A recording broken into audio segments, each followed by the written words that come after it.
Welcome to Undrafted Hockey Fan. I am Brad. And today we have a very special guest in Kyle Cushman. Kyle, how you doing today, man? Doing well. Thanks for having me. Awesome. Well, Kyle, your specialty has been the PWHL. It's one of the reasons I saw you on Twitter and everything and how we connected. And so you've been covering it since day one, which is, incredibly exciting, being that there's in their third season, correct? Yes. Okay. So, and one of the reasons I reached out to you is I said, hey, as a Detroit fan, I was like, man, how did Seattle and Vancouver get a team when the PWHL was so East Coast focused? And it's like, hey, we're gonna send all these people on the other side of the country. Which I'm not mad at Seattle or Vancouver. I'm glad there's clearly seems like you are. Seems like you're a little mad. I'm not mad at them. I'm salty that I didn't get one first. I guess because like to me in my head, I'm like I want it to be successful. Yeah. I want it to be so successful. Well, it's even like when Minnesota got a team. I was like, you look at the original six, they kind of started to expand everything in that north eastern region, and you saw the expansion because let's be honest, like travel is a big thing, right? Like you don't like when you talk about the AHL, like these guys are playing like 3 games in a weekend or something like that, like so there's this concentration of games, and it's like I want to be successful. I want the players to be treated properly. So I'm like, so why don't you just slowly expand so then there's more money for the game, so then they can start flying jets and all this. And so maybe I don't know the culture of it all yet. And so I just want it to be successful. And I think one of the differences of the PWHL is it does have one single owner, correct? Yes.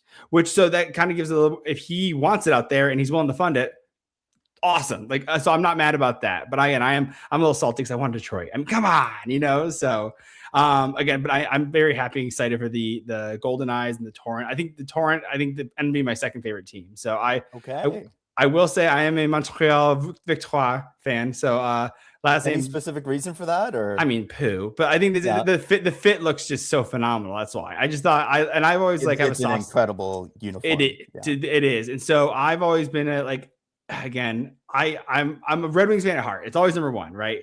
But like you see what Montreal's done, and their rebuild has been phenomenal, and the Canadiens done a phenomenal job, and you fall in love with these certain markets. Like I'm like, I kind of like Columbus because they're an underdog. Like Philly has a Detroit energy as well, like that blue collar, and so there's certain like markets you kind of vibe with and everything. And it's like I think Montreal, the fact that they only have the Canadiens. I mean, they have they have the CFL right team as well. Alouettes, yeah. Which is great. It's not the same as height of popularity as like the Canadiens and everything. It's a one of one, yeah. Yeah. And so like you get this, like Columbus like has the Blue Jackets, and it's only the Blue Jackets, right? So it's cool to see that that like such focused intensity of those markets. There's pros and cons of that as well, right? Because there's a lot of intensity, right? We saw Vancouver light itself on fire at the Game 7 against Boston. So and so you just. Again, it's very exciting. So again, the Victoire. Again, it's poo. Come on. Marie-Philippe Poulin. Not go wrong there. I told my wife. So my wife very generously got me a Detroit Red Wings Centennial jersey for Christmas. Yeah, that's a beaut. And I told her, I said, listen, I am so grateful for this. Thank you so much, honey. So the next jersey is, and it was, There's always one more. It is. Yeah. Well, and you got I want to get it before she like hangs the skates up, right? Because I don't know. She's a year younger than me, and I'm 35, right? And I'm not making the pros, right? So like, I'm like, I got to do it while she's still in the league and everything. And so, and I went and looked, and they're sold out right now. I'm like, dang, but it's okay. It's all right. So, anyways, again, I've just ranted at this point. So a couple things. So kind of give me a synopsis of your feelings. The season's just, it's been a little traction right now. They're about 9, 10, 11 games in right now. Yeah. It's about a third of the way in. Yeah. Yeah. So, so far, how have you been feeling about the league so far? We know the Frost won last year, back-to-back champs. And so what are you seeing now? What are you most excited about with this league, the season so far? Yeah, it's been a fun start to the season just because, and it's kind of always been the case in this league, like every game is super, super close. It feels like every game is decided by 1 or 2 goals. And so I think the most interesting thing we've seen early on this season was, of course, the introduction of the expansion teams. And going into the year, a lot of people felt that they were going to be the top teams in the league, just based on paper, the talent that they had. And I thought they were going to be very good teams as well. And what we've seen early on this season is, especially in Vancouver's case, where there's been some growing pains and their first road trips and their first kind of struggles and a whole new team building chemistry versus some other teams that have a lot of core pieces still there together. So we've seen early on this season where a lot of people, myself included, thought Vancouver would be at the top of the standings. They've been at the bottom of the standings. Seattle has been more kind of in the middle, but it has not been the expansion teams running away like some people thought that it might. And on the flip side, coming out of the gates hot was the Boston Fleet, who I had penciled into my bottom spot in the standings coming into the year, where they had lost a player like Hillary Knight, and they opted to protect some younger talent in the expansion process. Had a brand new head coach come in who had not coached at all in women's hockey previously, coming in from the AHL. And it's a team that, with a great goaltender in Aaron Frankel, is put together some great results early on this season. So it's been a lot of fun watching those storylines progress, because as much as some people may think that they know what's going to happen, or the predictions that we make or everything like that, you never really know until the games actually start being played. And especially this season, I think there's been a lot of unexpected results early on this year when you look at the standings a third of the way through. And the fun part with that is that with the point system as well, with 3 points for a regulation win, there's going to be a lot more movement over the course of the rest of the season as well. Yeah, just to kind of elaborate for my listeners who haven't really dug into PWHL, and just to kind of and help me with the background as well, fill in this. So first off, they have a different point system than the NHL. NHL is 2 points for a win, 1 point for an overtime loss, and then 0 points for a regulation loss. PWHL is a 3 points for a regulation win, 2 points for an overtime win, 1 point for an overtime loss, and then 0 points for a regulation loss. Correct? Yes. And I, by the way, I think that's the most fair way to do it. I think it just makes the most sense. I like it too. Because you're why would I get half the points for losing in overtime? It just doesn't make sense. Like, give me the advantage. Like, I like the fact that you're rewarded more for winning in regulation as well. It puts pressure on teams to finish games in regulation. It makes the end of regulation, I think, more competitive, rather than teams kind of sitting back and being like, okay, we'll each take a point here and then we'll see who gets the extra one in overtime. If both teams go to overtime in a game, each team is losing points on the board. Absolutely. So I think it's something that's been a positive. I don't know if we've seen like any specific examples where a team is really pushed at the end of a game in certain situations, but come the end of a regular season where a team might be eliminated if they go to overtime, or they need a regulation win, that can create some really interesting circumstances if teams are tied going into a late situation. So I love the points format. I think it's a super easy thing to do, and I think it's something that the NHL should adopt as well. Like we see this season, like the standings are so congested right now. I think it would be great to reward teams that are actually winning in regulation. Absolutely. And that's the biggest thing, is that like you want to see, this is like, first off, it's an entertainment product, number one, and it's a business as well.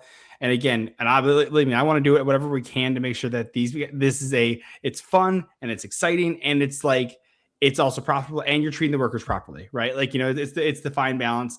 And again, I think that it's fair, right? It just, the point system seems the most fair. And I can see, I think this is the QMJHL does that as well, I believe. I think so, yeah. I don't remember exactly off the top of my head, but I think they do. Okay. So that's what I was trying to. I believe that's because Rudy Guimond is a Red Wings goal prospect and everything. So I think I just saw recently that he had that. I'd explained to my wife that he's 18-1 or 8-1-0-0. I was gonna say the record tracking, it always screws me up, like how like it's properly listed. Yeah. And I told her that he's 8-1. I was like, well, the one is actually an overtime win, which is different. And and I was like, she's like, listen, over my head, bud. Like, I tell her, sometimes I talk over her head. I'm like, but although she's really good, I talk so much about hockey, right? And she goes, I was like, oh, like Makar. I'm like, yeah, like talking about Cale Makar. And she goes, he plays for the Colorado Avalanche, right? And I'm like, yeah, he does. It's just cool to think about that kind of things. And so like she picks up on all the little things that I talk about. So so with that, so you're seeing the Seattle Torrent, the Golden Eyes. I mean, with the Torrent, you talked about the Golden Eyes being struggling a little bit. What are you seeing with the Torrent? They have the same number of points right now as the Golden Eyes, but they do have 2 games in hand. So what are you seeing from them as they've come into the league?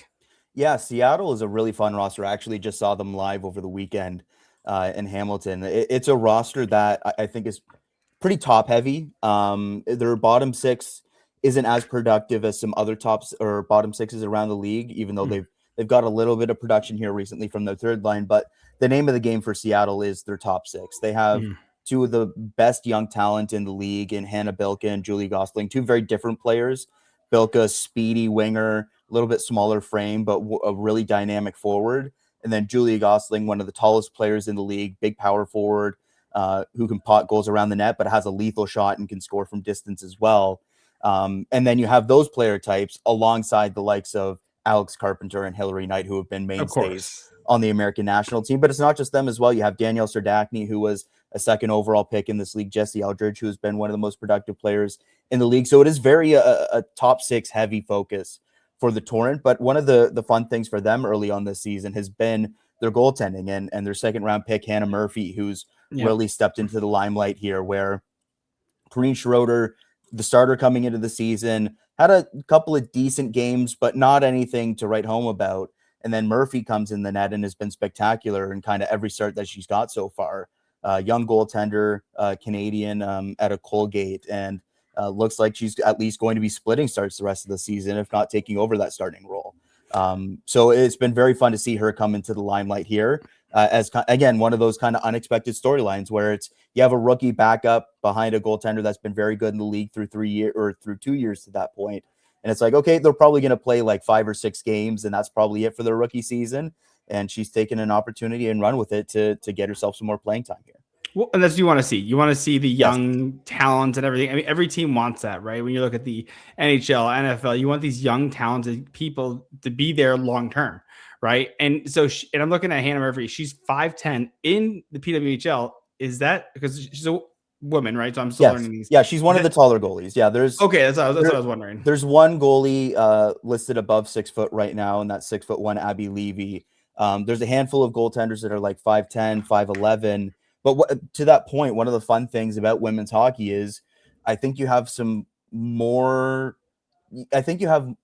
different styles more often in net than you do in the NHL right now. Like in the NHL, it's a lot of kind of similar goaltenders around the league, and kind of teams are, for the most part, looking for similar goaltenders as well. It's the big goaltender that everyone's looking for. And you have some exceptions to that. Like you have UC Saros there, you have Jet Greaves, like you have some smaller guys that differentiate it a little bit. But in women's hockey, you see 5'5" goaltenders fairly often. You see 5'11" goaltenders as well. Crazy. Erin Frankel is arguably the best goaltender in the world right now. I would call her the best goaltender in the world right now, given her current form. I think she's listed at 5'6". And Renee Dabienne, I think she's like 5'8", something like that. Emrance Mashmeyer is like 5'5". Like you see these kind of smaller athletic goalies as much as you see some of the bigger kind of shot blocking type goaltenders, which I think makes for a fun viewing experience as well, because you get kind of a bit of a throwback style goaltender like a Mashmeyer type, and you also see a bit more of the modern style in some of the 5'10", 5'11" goalies. Absolutely.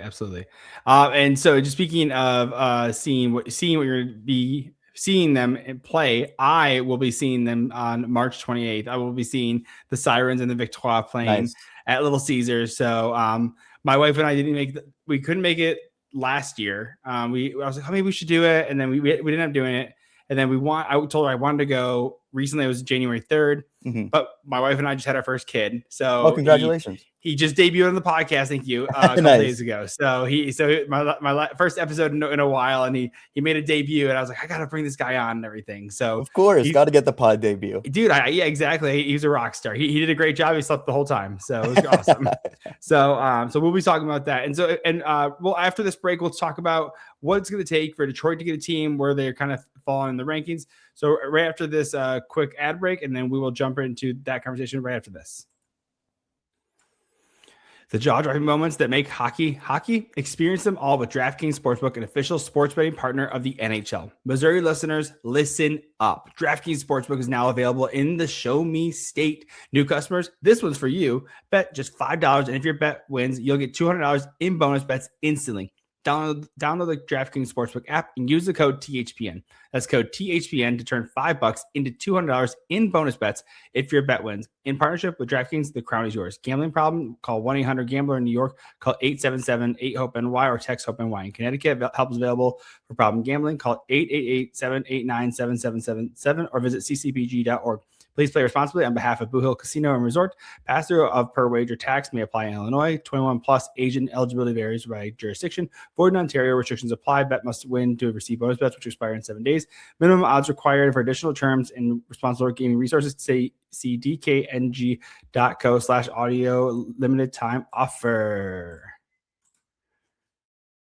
All right, we are back. And so, again, we're talking about going to Detroit and seeing that. Are you going to try and drive out here for that game? Or I won't be, no. Oh, come on. You can. I mean, it's only like the border. Never forget it. We're not going to be crossing borders right now, so it's okay. And so when I'm going to the Sirens, New York Sirens versus the Victoire game, who should I be? Clearly, who I'm looking out for. Is there anyone in particular? I know Kaylee Osborne is leading the league right now with 6 wins. As a goalie. So is there anyone that I should be looking out for, that I should be focusing on, some young up and coming talent? And what would you be looking at if you were at this game? Yeah, the Victoire, obviously, Marie-Philippe Poulin at the top of the lineup. Probably still the best player in the game, at least if you look over the kind of the totality of the league's history. This season, starting to find her game here these past couple of games, playing on a top line with Abby Rock and Laura Stacey. Obviously, with Poulin there, kind of everyone knows her. Mm-hmm. But my recommendation to keep an eye on there is a Michigan native, actually, in Abby Rock. She is a new addition to the roster this year, acquired in the summer from the Sirens, and she is a fantastic offensive player, super skilled. Actually scored the first Michigan goal in the PWHL last year with the Sirens. And yeah, just a splendid offensive talent, a feisty player who likes to mix it up as well. And she's been a great fit on that top line with Poulin and Stacey there. So she's somebody definitely to keep an eye on. But I think the more fun team, kind of as a neutral fan watching, actually, is New York here, because they are such a fun roster. This is a roster that basically went over an entire rebuild this summer. They picked first overall, and then they traded their star defender, Ella Shelton, for the 3rd overall picked there again, opted to leave Alex Carpenter unprotected in the expansion process. So all of a sudden they went from kind of one identity, having players like Alex Carpenter and Abby Rock and some of those types, to trading one of them, leaving one unprotected, trading a player like Ella Shelton, and coming out of the draft process basically in one night or over a week span with expansion as well, with a completely different roster. So this season, they're still led by Sarah Fillier, who was the top rookie last year, 1st overall pick, now 2 drafts ago. She hasn't had the offensive totals quite to the same level she had last year, but I think that's only a matter of time to come. She's one of the most skilled players in the league. But behind her as well, you have the 1st overall pick from this year's draft, Kristina Kaltunkova, who has 7 goals already this season. You have the 3rd overall pick, who was the best NCAA player last year, won the Patty Kazmaier Award, and Casey O'Brien, which is the women's equivalent of the Hobie Baker. So you have 3 of the best young talents, all from 3 different countries as well there, with Canada, Czechia, and the United States all represented there up front. And then you mentioned Kaylee Osborne, who's a splendid puck-playing goaltender as well, very active in her crease, and has played literally every minute so far this season for the Sirens. The Sirens are the only team that have yet to use a second goaltender. She's played every single game for them so far this season. So workhorse goaltender there, and 3 of the best young talents up front there for the Sirens. It's a really fun matchup there between the Victoire and Sirens. So you're getting a good matchup there.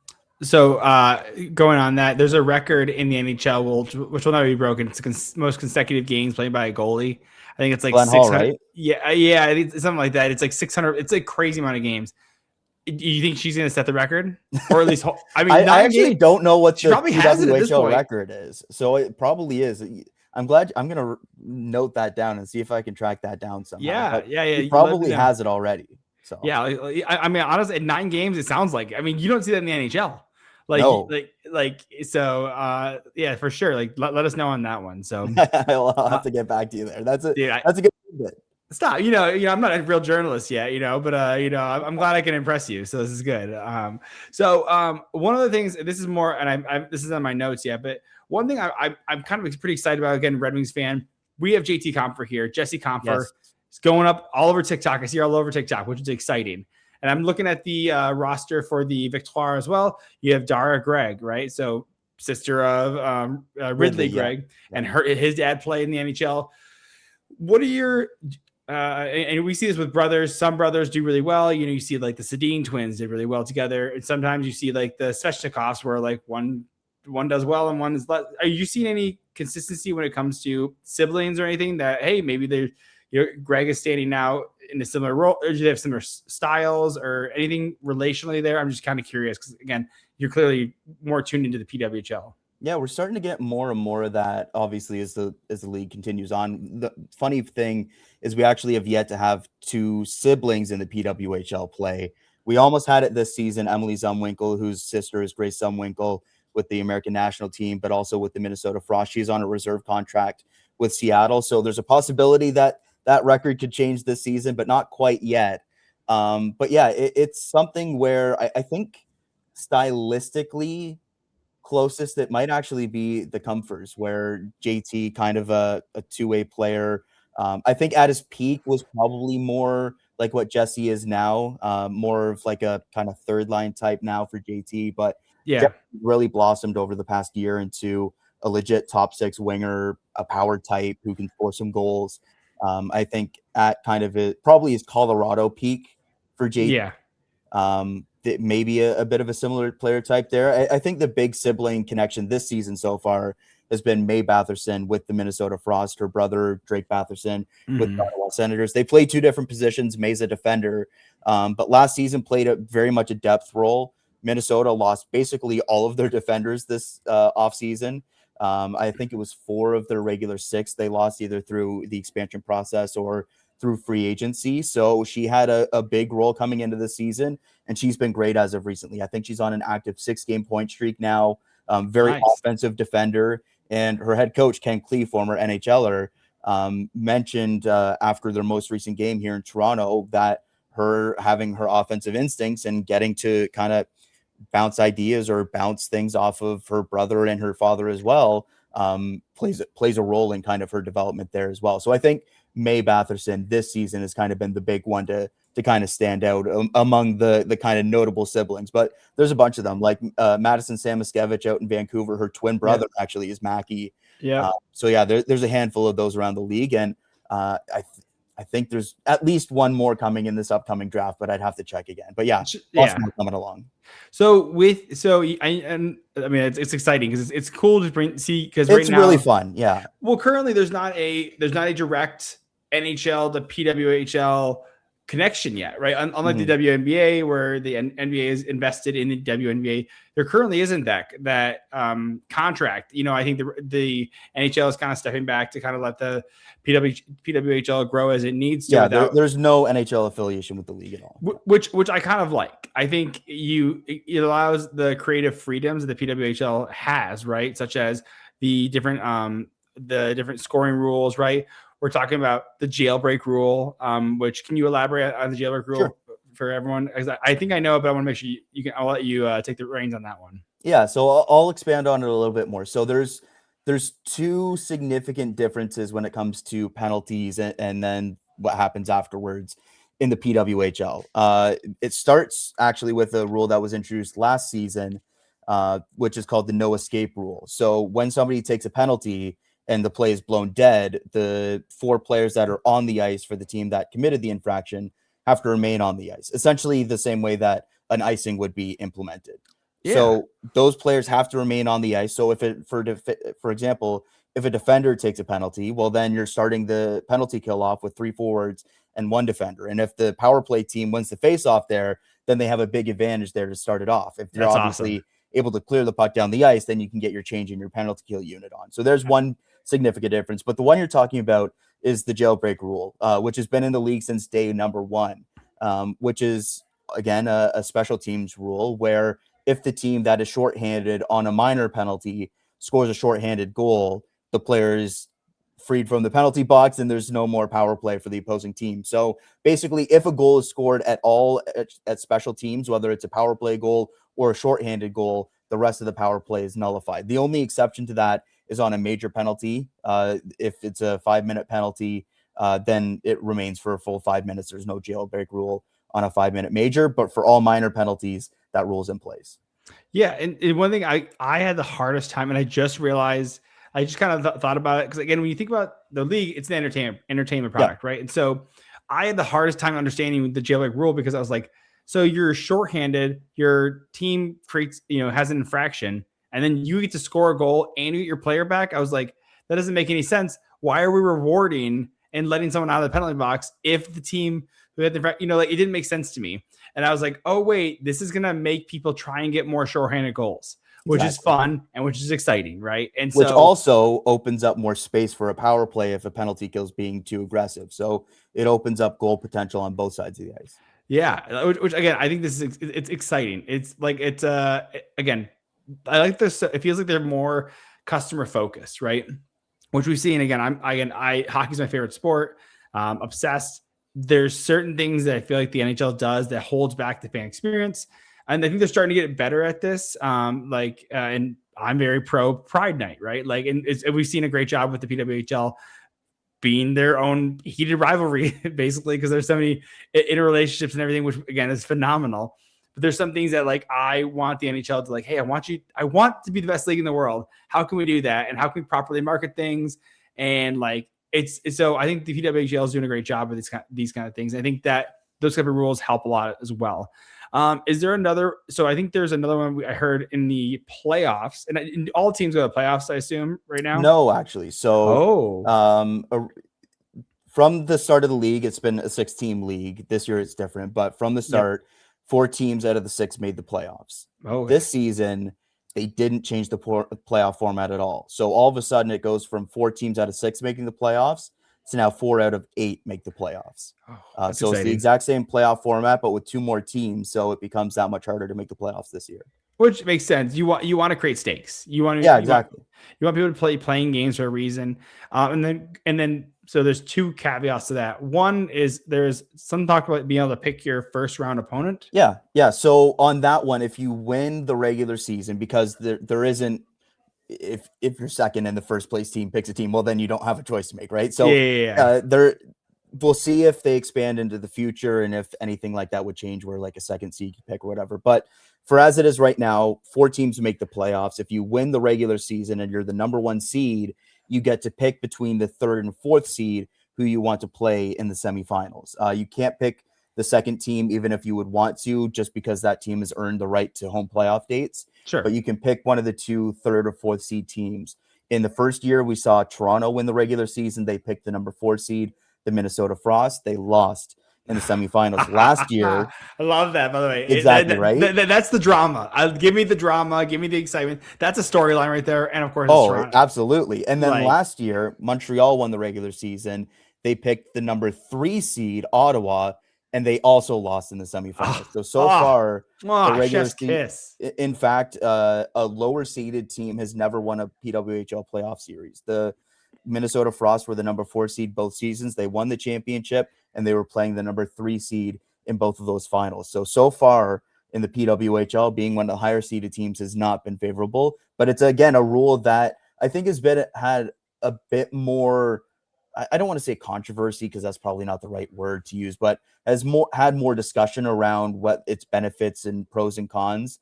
Some people on the con side of it feel that it's giving even though the team making the decision is the top seeded team, they feel that it's giving easy bulletin board material to the bottom seeded team or the lower seeded team and fuels them more.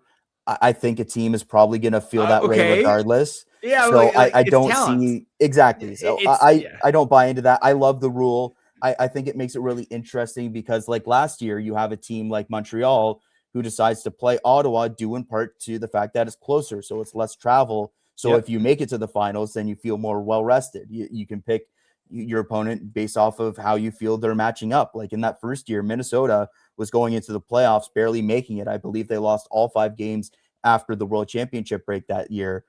Their power play and penalty kill were terrible. And then they went into the playoffs. They figured it out and they squeaked out a win there in the first round or the semifinals, whatever you want to call it. Yeah. So it is a situation where, again, some people probably aren't going to love that rule. It's one that I do enjoy because it gives you some storylines as well. And I think it makes the the format a bit more interesting. Of if you win the regular season, you also get to pick your opponent. I think that's a really fun wrinkle to the playoffs. Yeah, I mean, if you pick your opponent and you lose, that's your own fault. I mean, I mean, because if you didn't pick your opponent, you'd be like, well, they just have, just end up happening. No, it's like this is you had the choice. Like, what are we doing here, guys? Yeah, like that they're being babies on that, so it's okay. I don't think there's too many people that think they're that way, but I have it's heard incorrect. it a couple of times. Yeah, exactly. I have heard it a couple of times where people are like, well, and I just don't buy it. I mean, good luck trying to convince you on that one. So, it's funny you say that because you said the Frosts were in fourth last year. They're currently in third, so they're not even like running away with this either, right? They're still kind of just like hanging back. They're pulling the Florida Panthers model, right? Just get in the playoffs and then we'll figure it out from there, right? So which I kind of like. So just not hitting the gas all the way. So, I know again you've been covering the PWHL. Do you have a favorite team? In terms of a favorite team to watch or like a team to cheer for? Both. Let's go both. I don't have a team to cheer for. I think it's perfectly fine to cover a league or cover whatever and specifically cheer for a team. But just personally, because this league is new, it's not something like I grew up with, like the NHL, and then you go into covering the league. I think it's fine if you hold on to like kind of those things. But as this league is new, I didn't really have that like fandom of like a specific team growing up. Like when I was younger, like the Toronto Furies were my team. I have a Natalie Spooner Toronto Furies jersey. If it was still that same franchise, I'd probably say that. But because it's all brand new stuff, I don't specifically have a team I cheer for. In terms of like teams to watch and stuff, I'm based in Toronto, so I see the Scepters the most. I'm around that team the most. But just in terms of like fun team to watch right now, it's the New York Sirens. I find it a very fun team to watch. It's a team that kind of zigs where the other teams zag, where a lot of teams this offseason kind of focused on either getting bigger or physicality or whatever it is. And the Sirens were like, we're going to lean into speed and skill, and we're going to go with youth, and we're going to be a fun offensive team that has a couple of good defenders, but leans into the offensive puck moving side of things. And I think they play a fun brand of hockey. And recently here, they've kind of come into their own on a bit of a winning streak here, having won 4 straight. So I think right now in the league, I think the team that I'm having the most fun watching is probably the New York Sirens, just because of the bunch of different storylines that they have. Well, that's a big turnaround because they've only played 11 games, right? So that means at one point they were 2-2 exactly wins, 5 losses, and so they've really rocketed up the standing since then, which is again they're on a heater. It's exciting, and so you want to see that, but it's just one of those things you don't expect right now, right? And do you think it's sustainable for them? Well, they're not gonna win every single game the rest of the season, yeah, but I think this level of success is sustainable, where even in previous years, like I thought they had a better team than kind of their last place finishes represented it. And I think the big thing for me right now is the fact that Kaylee Osborne's playing as well as she is in net. And that was a bit of a question mark coming in because she wasn't a starter last season. But it's the fact that they're getting goals right now from Colton Kova and a little bit from Casey O'Brien, the rookies, while Sarah Fillier isn't really producing at her standard right now. So when that luck presumably flips and pucks aren't going in for O'Brien or for Colton Kova, you would expect, just based off of the amount of looks and the skill that Sarah Fillier has, that she'll be going at that point. And so I think with the amount of talent that they have up front, they're going to be a tough team to kind of shut down their offense for a lot of these teams in the league. And given how close all these games are, I think they have the game-breaking talent to be a legitimate playoff team, a top 4 seed, and maybe make some noise in the playoffs if they get there. Nice. So of the bottom 4 teams currently, you have the Victoire, the Torrent, the Golden Eyes, and the Charge. Do you see any of those teams being able to knock off one of the top 4 teams? I know on points percentage, Victoire are actually ahead of the Scepters right now, but does that an indication of, is that someone they can actually knock off, or what do you see right now as what could happen right now? Like who can move up into the playoff position? I've gone back and forth on this a little bit more recently, but before the season, the Victoire were my Walter Cup pick, and I still think that they're the team to beat ultimately for the league championship this year. Just with Poulin and Stacey, I love what the addition of Rock has done. I think they have some offensive depth, but right now they aren't getting the goals from their depth. If they start to get some of that, I think that's where they really become more of a team to watch. But I love their defensive makeup. I love Erin Ambrose and what she brings. Katie Tabin's one of my favorite players in the league. And they have a top 2 goaltender in the world in Enrene Desbiens. So when you have those elite players at all 3 positions, that's going to make you a favorite. Like, they just won the regular season last year. They've also just won only 1 playoff game so far in their history. And it was like 3 or 4 overtimes or whatever it was last year against Ottawa. They've got some demons a little bit to overcome there. A little bit familiar with that term here in Toronto. Oh yeah. But for them, like, if they can get to the playoffs and if they can kind of get a win to start a series or something like that, like, I think that they're a team that's going to be very hard to beat. But again, like, the great thing about this league is, like, you talk about that and like the points percentage, and everything there for these teams, like, just sorting on points. If Ottawa wins a game, then they're tied for 4th from bottom of the standings, jumping up right. Yeah, that's so true. everything is super, super tight right now. It's still only a third into the season. But in terms of those teams kind of right now, I view Montreal as a team that's still right there for a Walter Cup bid. And then if Vancouver can get Sarah Nurse healthy, and if they can kind of right the ship here, I still think that that's a team to beat, potentially for a playoff spot. For those are the 2 that I really point to right now. But again, like, so much can change in the back 2/3 of the season. Like, the Boston could still finish last. Like, we have no clue how things could end up playing out the rest of the season. If Boston finishes last, that would be a bigger crumble than when Boston lost in the first round, because they're 19 points in 9 games. They have a 7.7 point win percentage. Like, that's a big fall from grace, I'd say. But I mean, it can happen though, right? So and then my theory is that this will expand to 12 teams. I think is the thought process of the PWHL. Do you know how many teams we're looking to add? Is it 2 or 4 in the next couple of years? Yeah. So the VP of the league, Amy Shear, in an interview before the season, basically said that they are expanding, and their decision is just how many teams they're going to be adding again.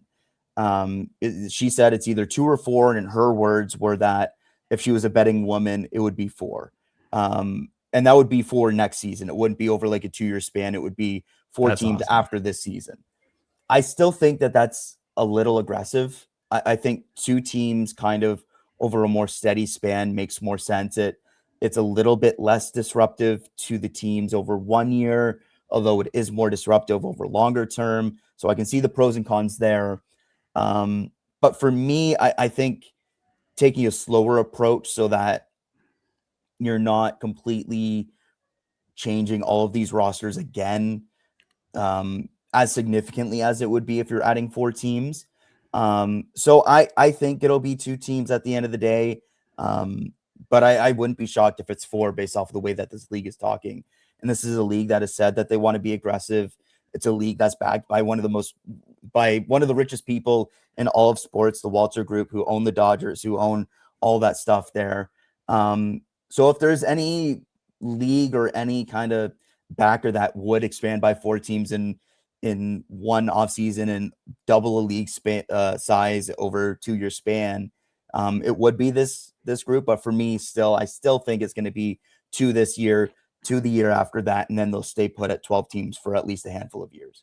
Okay, that makes sense. I mean, I think that there's a lot of hype, and maybe just because I am in the hockey universe, but it feels like there's a lot of hype around the PWHL still, and it's exciting. And you have these takeover tours, which is like, I think it's a ton of fun. I think it's like, it's so cool to bring these in. Like, I think we should be doing more of these types of things. I think, like, why isn't there a game out in Kansas City for the NHL? Why isn't there one out in Houston? Right? Like, why aren't we doing these types of things where we're doing them in Europe. We might as well try out some different markets here. Exactly. Like, what are we doing here? Right? Like, just have Mexico City, right? Like, there's like things you can do. And so I don't understand why there isn't more of this kind of stuff. Again, I think this is what makes the PWHL so exciting is, like, we're talking about it. I'm in Detroit. There's no team in Detroit. Like, the closest team is Toronto. That's 4.5 hours.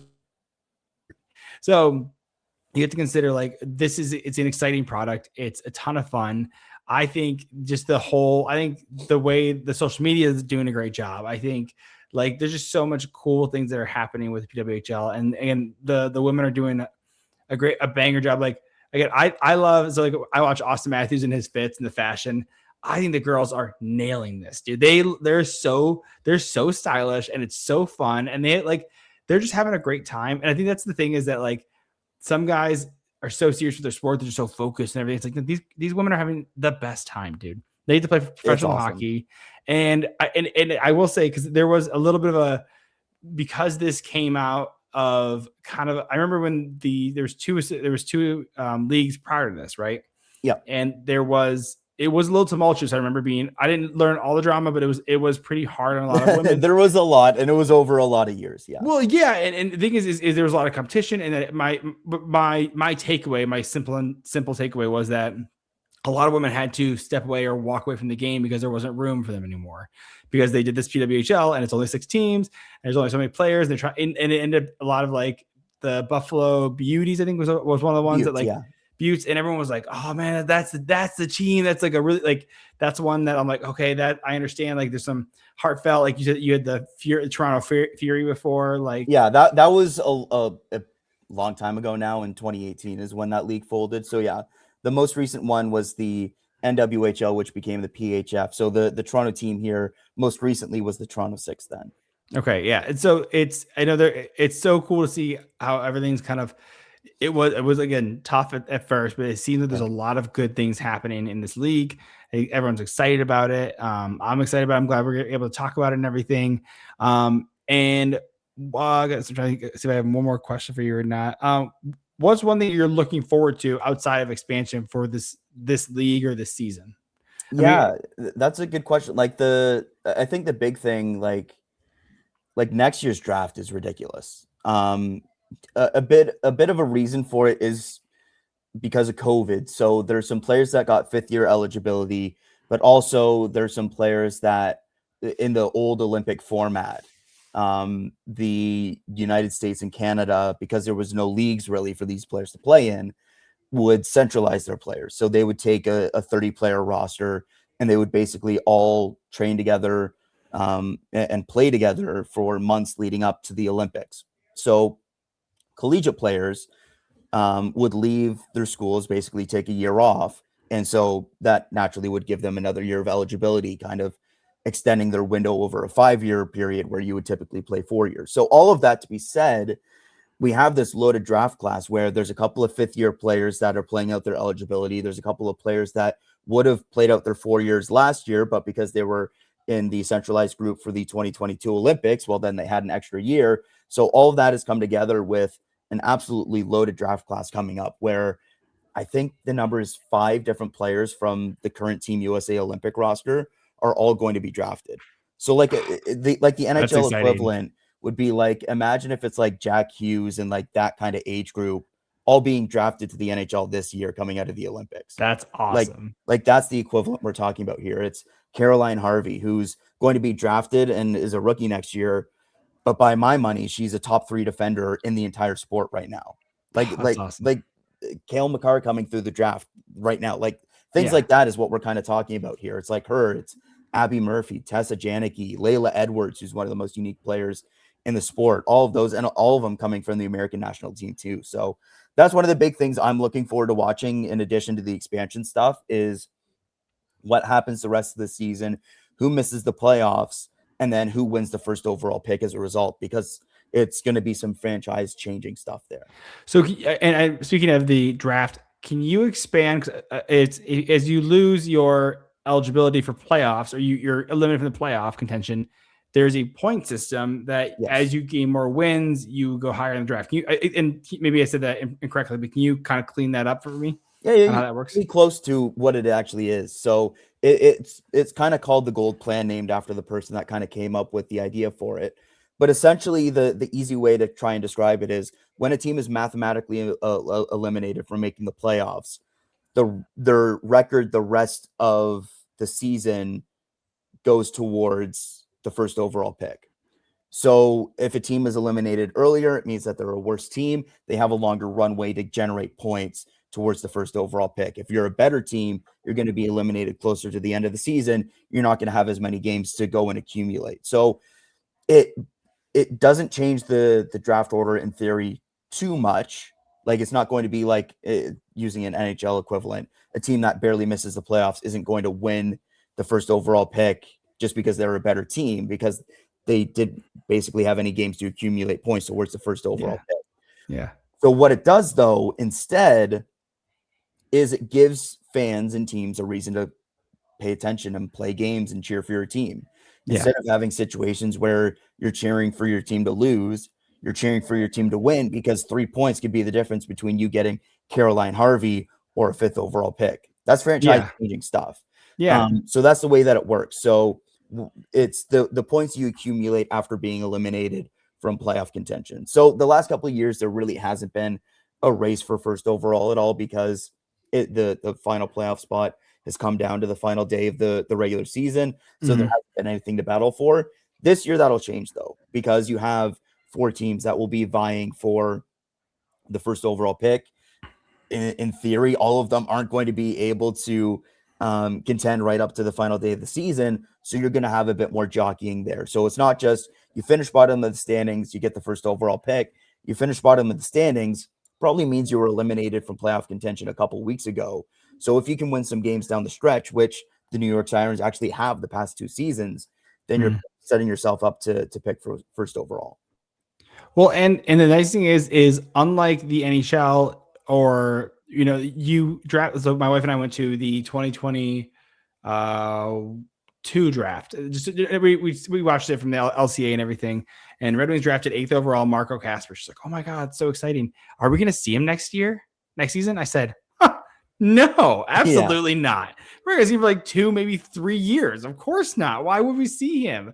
She's like, "Oh, like, the thing is, these players that you're drafting in the PWHL, they can be impact players tomorrow. Like, it's like the They're NFL expected to be. It's hockey, so the comparison is obviously going to go to the NHL in terms of everything that they do. But this draft and the way that it works is actually a lot closer to the NFL. Yeah. Where players are coming in right away. If they're not on your roster, there's no minor league that they're being assigned to. Yeah. Their job is to make the roster right away. If you're a first round pick, you're expected to play a major role right away. So that's kind of the comparison I would make, actually, is towards the NFL, and in terms of the draft picks coming in. Like, these are 21, 22, 23-year-olds coming into the league here. It's not 17, 18-year-old kids being drafted like it is in the NHL. So very different format there. And it makes it, as you mentioned there, more interesting almost from a fan perspective, because you're watching draft night, you're going to be seeing those players in 3-4 months time. By the way, a hot take: I want to raise the draft age of the NHL to 21. I disagree, but well, because it would help incentivize college hockey. And I totally get and all that stuff. So that's where I'm like, I think it's exciting that, like, you get a player that's now. I mean, again, you'll miss out on like a Macklin Celebrini, right? That will be a loss there, right?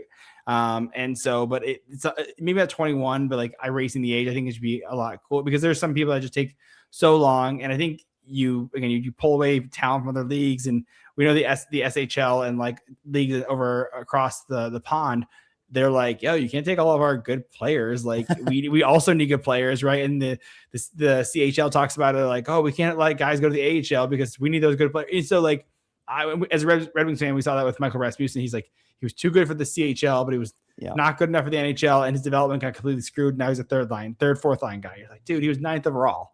You know, like, he should have been had time to season and everything. And you rush him, and then you end up hurting people's development. So, but I think the way that being an immediate impact is so cool and exciting. I think it just makes it that much more intense, that much more like fun. So, but yeah. So I think I think that's all I have for you today. Is there anything else you want to mention about the PWHL or what you do or your impact? Yeah, so you can find my stuff at The Score. I also have a Substack where I do a bit more women's hockey writing on the side. And then the main thing you can check out is on The Score YouTube channel, our flagship hockey show, Top Shelf. We've got a bunch of episodes there once a week, twice this week. but going to be a lot of fun stuff leading into the Olympics, which is going to be a great time for both men's and women's hockey. Absolutely. I'm very excited. So, well, I appreciate you stopping in, man. Thanks for coming in. And yeah, I hope you have a great time, and we'll have to catch up again soon. Absolutely. Thanks for having me, and enjoy the game in Detroit. Will do, man. Thanks.